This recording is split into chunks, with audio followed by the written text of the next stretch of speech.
Vic Rodriguez.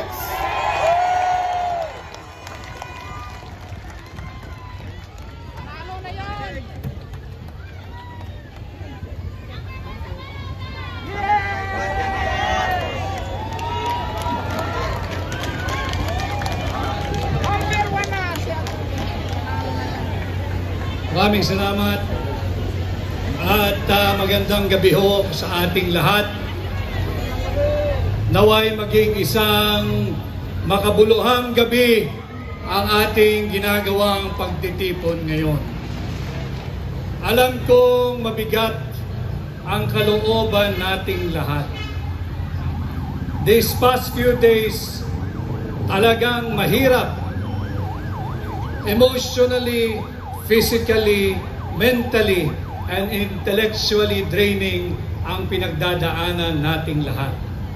Subalit, napakinggan natin ang mensahe ni Pangulong Duterte through our Vice President, Inday Sara Duterte.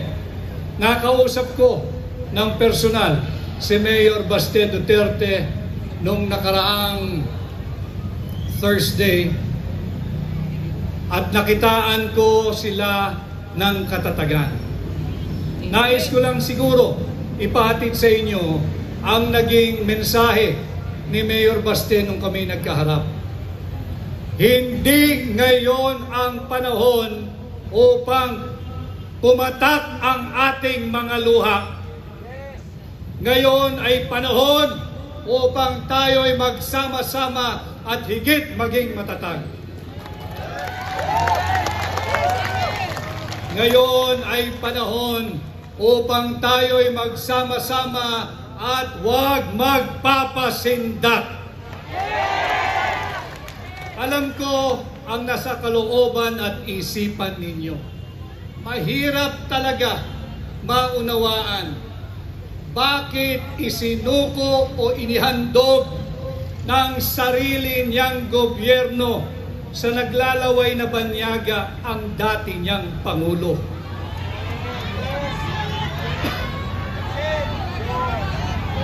Wala na ba tayong batas na umiiral?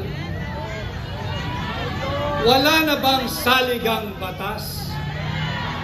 Sarado na ba ang lahat ng antas ng korte sa Pilipinas? Bakit kinakailangan nating ialay si Pangulong Duterte sa korte ng mga naglalaway na banyaga?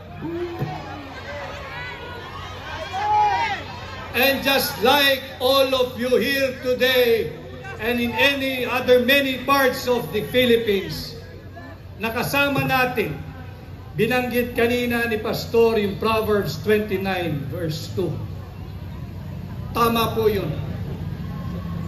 Kung matiwasay ang namumuno at pamunuan, ang kanyang pinamumunuan ay nagdiriwang. Subalit bakit tayo naririto ngayong gabi? Sapagkat nasusulat din yan, pagbaluktot ang namumuno, nagluluksa ang kanyang sinasakupan. And tonight, I am here not as a candidate. Let's forget about it now. I am here like you bilang Pilipino. Ako'y bilang abogado at katulad ninyong lahat, ako'y naririto bilang isang maisog na Pilipino.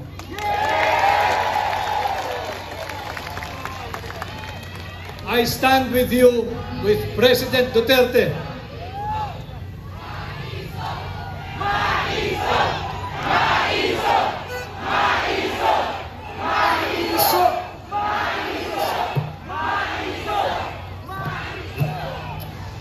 Kasama ninyo ako sa ating ginagawang panalangin. Bahagi din ako ng local defense team ni Pangulong Duterte. Subalit, I think it is more and beyond legal now. Kaming mga abogado, we can only do so much. And I tell you, Filipino people, itong labang to, hindi abogado ang magpapanalo rito. Taong bayan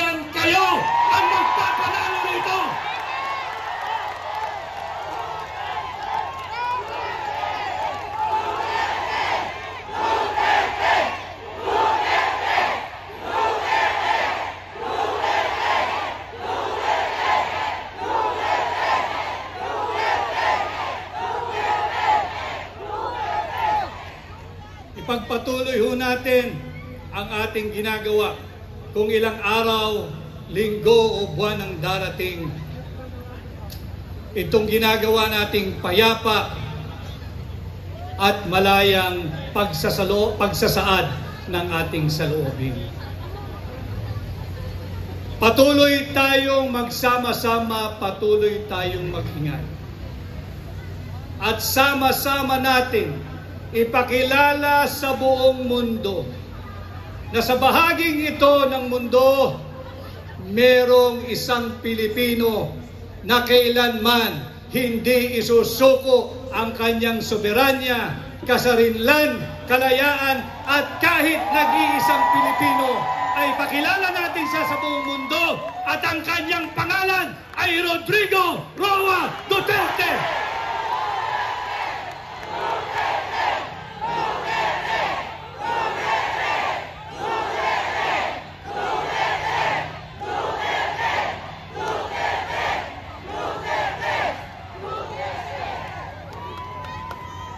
Pakilala natin, hindi lamang dito sa Pilipinas, kundi sa buong mundo.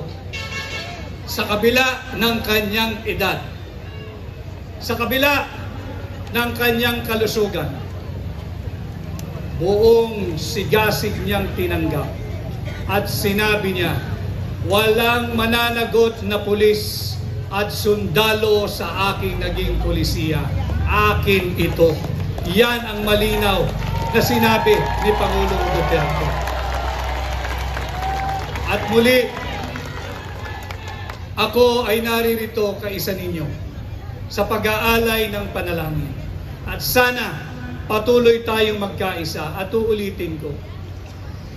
Patuloy nating ipakilala sa buong mundo, hindi lamang sa ICC, na dito sa bahaging ito ng mundo, merong isang Pilipino, ang ngalan ay Rodrigo, na hindi isusuko ang kapwa niya Pilipino sa mga naglalaway na banyaga, sa naglalaway na korte. Ang tawag ay ICC. Maraming salamat. Mabuhay po tayo. Mabuhay si Tatay Digong. Let's bring home Tatay Digong!